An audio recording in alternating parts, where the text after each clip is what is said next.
এটা এটা তো এই প্রশ্নটাই আপনার প্রাসঙ্গিক নয়। সেই রাজনৈতিক দল তার কোনো কার্যক্রম করতে পারছে না, সুতরাং তিনি সেই রাজনৈতিক দলের নাম নিয়ে কোনো ধরনের ইলেকশন করতে পারছেন না, সেটা সময়ই বলে দিবে।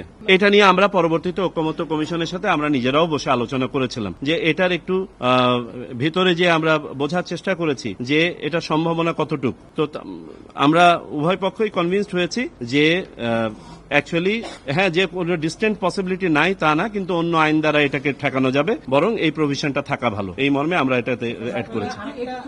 না, ওটা আমরা বলেছি ওনাদেরকে যে এটা 2-3টা প্রভিশনের সাথে সাংঘর্ষিক বলে আমাদের কাছে মনে হয়। যেমন আরপিওতেই একটা প্রভিশন দেওয়া আছে 12 ধারার মধ্যে যে কারা কারা অযোগ্য হবেন। তার মধ্যে একটা হচ্ছে তিনি যদি কোনো আদালত দ্বারা কনভিক্টেড হন, আসতেছি, সাজাপ্রাপ্ত হয়ে থাকেন, তো অভিযুক্ত হলে পারেই যে তাকে করা যাবে, এটাই আরপিওর এই প্রভিশনে। তো আমরা we have left it to the সংস্কার কমিশন। ওখানে যদি রাজনৈতিক মতক্য হয় এটার উপর, তখন দেখা যাবে।